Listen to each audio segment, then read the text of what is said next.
जब व्यवस्था में बैठे रक्षक ही भक्षक बन जाएं, उस व्यवस्था का क्या होगा। नमस्कार, मैं भालचंद्र पांडे और हमारे साथ वरिष्ठ पत्रकार शीतला तिवारी जी हैं। यहाँ व्यवस्था से मतलब राम मंदिर चंदा चोरी से जुड़ा हुआ है।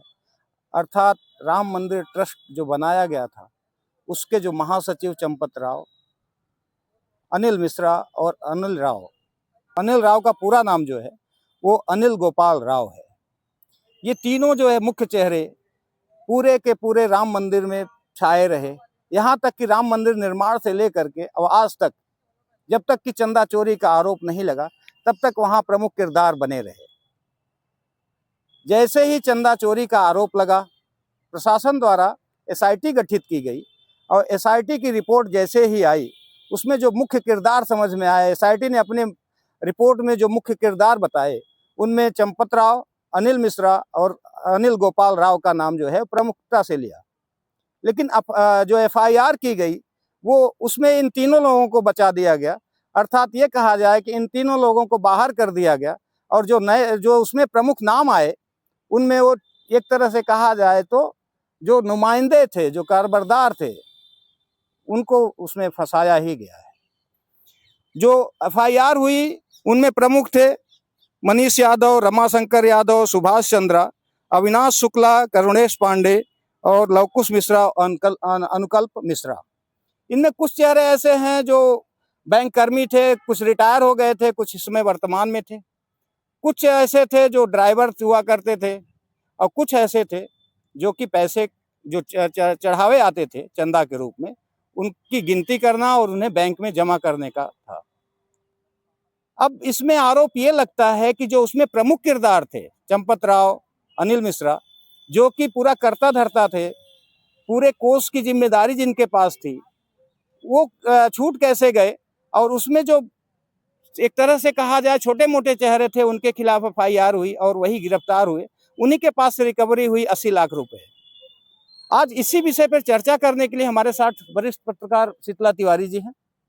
हम शीतला तिवारी जी से समझने का प्रयास करेंगे। यह चोरी हो रही है और इस चोरी को रोकने के लिए जो है, ये जो अनिल मिश्रा बता रहे हैं आप, चंपत राय बता रहे हैं, गोपाल राव, जो भी लोग इसमें हैं, यह सब शामिल थे और इन सब लोगों ने मिल करके जो है अयोध्या राम मंदिर में चोरी की है। अब जब कार्यवाही की स्थिति आई तो योगी आदित्यनाथ ने कहा कि 15 दिन का समय दीजिए, हम ये दूध का दूध पानी का पानी कर देंगे। लोगों को भरोसा लगा योगी आदित्यनाथ जो है वह दूध का दूध पानी का पानी कर देंगे, लेकिन कुछ लोग जो है वह भरोसा नहीं किए, क्योंकि आपको याद होगा कि महाकुंभ में भगदड़ में जो है 100 से ज्यादा लोगों की मौत हुई थी, जहां प्रशासन का आंकड़ा 30 से एक आदमी का ऊपर नहीं गया। लेकिन उस 30 के हत्यारों को जो है कोई भी कार्रवाई नहीं हुई, वहां दूध का दूध पानी का पानी नहीं हुआ, जबकि आश्वासन था कि महाकुंभ में भगदड़ में जो भी मारे गए हैं, जो भी दोषी है, कार्रवाई होगी। आज तक कुछ नहीं हुआ। अब जब इन्होंने कहा 15 दिन में हम दूध का दूध पानी का पानी कर देंगे, तो 15 दिन बाद इनको कुछ न कुछ करना था। खोदा पहाड़े निकली चूहिया, यानी 15 दिन के बाद जो है जो मखंचू थे उनको पकड़ पकड़ करके जेल में डाल दिए और इनको मौका मिला 15 दिन के पहले ही चंपत राय, अनिल जो है मिश्रा वगैरह इस्तीफा दे करके और किनारा कर लिए। तिवारी जी, आपने मुख्यमंत्री का जिक्र किया।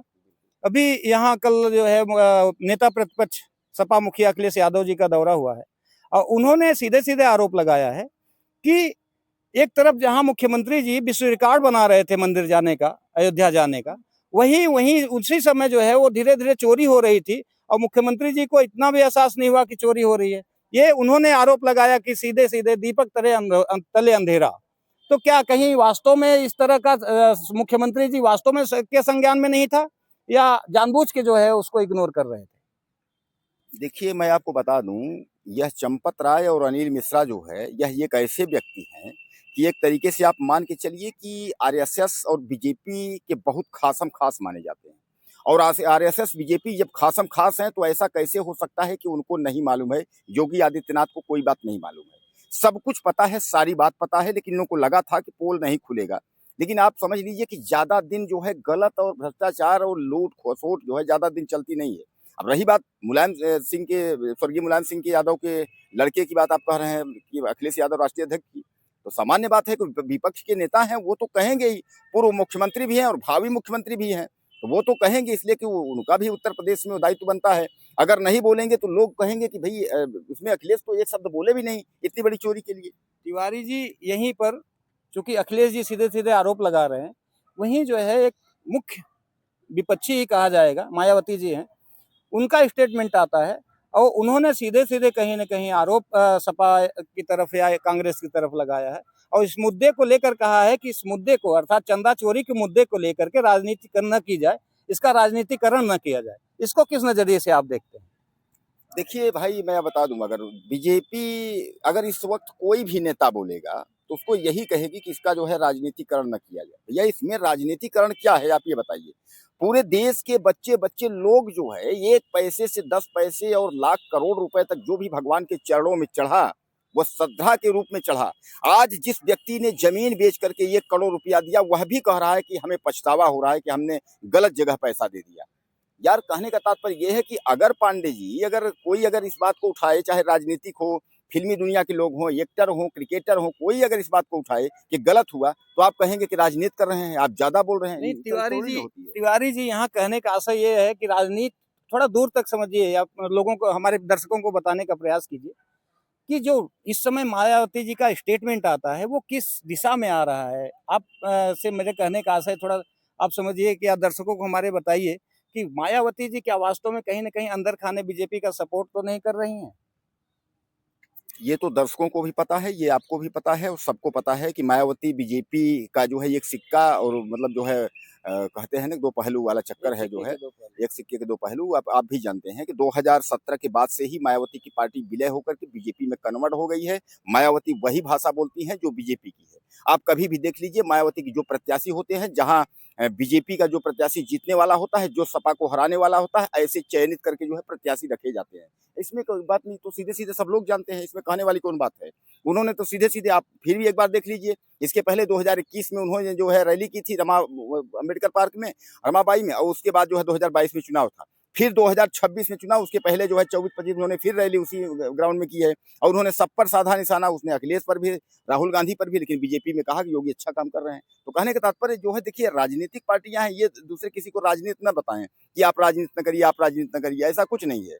राजनीति अखिलेश भी कर रहे हैं, अगर वो कहेंगे तो वो भी राजनीति कर रहे हैं। आखिर हम कहते हैं राम मंदिर पर विपक्ष के नेता है, अखिलेश बोलेंगे, आपको भी बोलना चाहिए कि गलत हुआ। चंदा चोरी पर साधु बोल रहे हैं, संत बोल रहे हैं, क्रिकेटर बोल रहे हैं, लोग बोल रहे हैं, बच्चा बच्चा बोल रहा है, सबको बोलना चाहिए भाई भगवान के साथ गलत हुआ। अरे, भगवान के घर में चोरी हुई तो मतलब उनके, हम कहते हैं मंदिर जो है वो किसी के बाप का नहीं है, वो एक आस्था का जो है एक प्रतीक है, एक आस्था का जगह है। अब वहां से अगर भगवान के यहाँ कोई चोरी करेगा तो कोई, उसमें तो सामान्य बात है। जैसे कि हमारे तिवारी जी ने आपको बताया कि कहीं ना कहीं मायावती जी भी कहीं अंदर खाने बीजेपी के ही पक्ष में बोल रही है, लेकिन यहाँ जो मुख्य मुद्दा है वो है चंदा चोरी का। क्या वास्तव में जो चंदा चोरी हुआ है उसमें जो मुख्य किरदार हैं वो कभी सामने आएंगे या पुलिस द्वारा पकड़ में आएंगे? क्या वास्तव में जो चंदा चोरी किए हैं उनका खुलासा कभी भविष्य में होगा, या सत्ता के नशे में ये सब दब जाएगा? फिलहाल देखने की बात होगी, क्योंकि ये जो किरदार जो बताए जा रहे हैं, जो इनकी गिरफ्तारियां हुई हैं, इनके पास से अभी तक 80 लाख रुपए नगद बरामद हुए हैं और कुछ ऐसे दस्तावेज बरामद हुए हैं जो गबन किए हुए पैसे से कहीं न कहीं संपत्तियां बनाई गई हैं। कुछ ऐसे दस्तावेज इनके घर से रिकवर हुए हैं। फिलहाल इसमें देखने वाली बात ये होगी कि जो इस्तीफा देकर के अपने जिम्मेदारियों से भाग गए हैं, क्या उनके खिलाफ भी कोई कार्रवाई होगी? क्योंकि यहाँ पर जो पकड़े गए हैं उसमें कुछ रिटायर्ड बैंक कर्मचारी भी हैं जिनकी मिलीभगत से ये सब किया गया था। तो क्या वास्तव में जो रिटायर्ड को पकड़ा जा सकता है, तो जो वर्तमान में जिम्मेदार है, जो अभी इस्तीफा दे के भाग रहा है, क्या उनके खिलाफ भी एफआईआर होगा, वो भी गिरफ्तार किए जाएंगे? क्या मुख्य चेहरे पकड़ में आएंगे या फिर किसी बड़ी बड़ी हस्ती के बरदहस्त में आकर के ये बच जाएंगे? ये देखने की बात होगी। फिलहाल आपकी क्या राय है, आप कमेंट करके हमें जरूर बताइएगा। तब तक के लिए नमस्कार।